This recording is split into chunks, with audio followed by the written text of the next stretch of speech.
Gavumenti ya Uganda ekubiriza abalimi okweyambisa nga tractor ezirima mu nnimiro okwongera ku mutindo gw'emmere ssaako n'obungi bwayo mu maka, ng'obubaka buno buvudde wa Minisita wa Uganda Nabbanja Musafiri bw'abadde aggulawo omwoleso gw'ebyobulimi ogutuumiddwa Kisoboka Exhibition Expo nga guno guyindira mu ggombolola y'e Kalangalo mu muluka gw'ekiriro kya mu disitulikiti y'Mtyana, ngono akuutidde abalimi okwegattiramu basobole okugula tractor zino. Yiika nyingi naye bw'olimisa enkumbi tosobola kulima yiika nyingi, era n'abalimi yiika nyingi mugezezzaako, naye ate nga gavumenti yaffe tesobola kuziweereza buli muntu.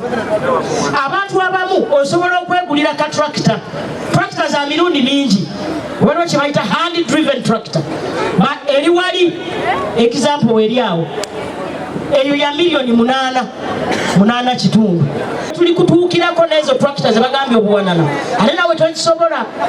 Kakati ebitongole byonna ebikwata ku tractor biri wano, era kyemmanyi oba oli mugezi wagenze n'obajjako akasimu, sizoni bweneeyitamu ogende okeeteekemu nga munayo okeeteekemu.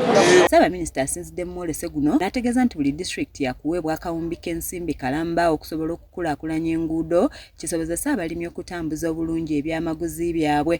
Ne bagiwa ebyuma by'enguudo weebiri, ate kaakati baabongedde ne biliyoni ya sente enguudo za disitulikiti zikolebwe. Museveni yandagidde era buli disitulikiti egenda kufuna biliyoni enguudo zonna. Omwoleso guno gwetabiddwako baminisita ab'enjawulo okubadde ow'ebyobulimi, ow'ebyamazzi ssaako n'abalala, nga minisita avunaanyizibwa ku byobulimi Nabbanja yagannyuka Major Fred Wino Kyakulaga asabye abalimi okutwala obulimi ng'omulimu basobole okweggya mu bwavu. Andike okutwala obulimi nga business oteekwa okufuna sente okwongereza ku kufunamu emmere. Aisha Sekindi nga ye minisita omubeezi ow'ebyamazzi ategeezezza nti we tunaatuukira mu mwaka 2030 buli kyalo kijja kubaako ekijja amazzi abalimi basobole okufukirira ebirime byabwe ate nga n'abalunzi bwe bafuna amazzi ge banywesa ensolo zaabwe. Tetuyina mazzi ne bw'onoobeera n'ettaka eryenkana litya toyinza kubeera nga okola ebyobulimi. Kyokka ate ekyamazzi kigendako walako, kigendako deep, nti n'obudde bw'amala ng'otambula eŋŋendo ennene nabwo tosobola kudda waka n'olima lubimbi ng'ate wakedde kukima mazzi.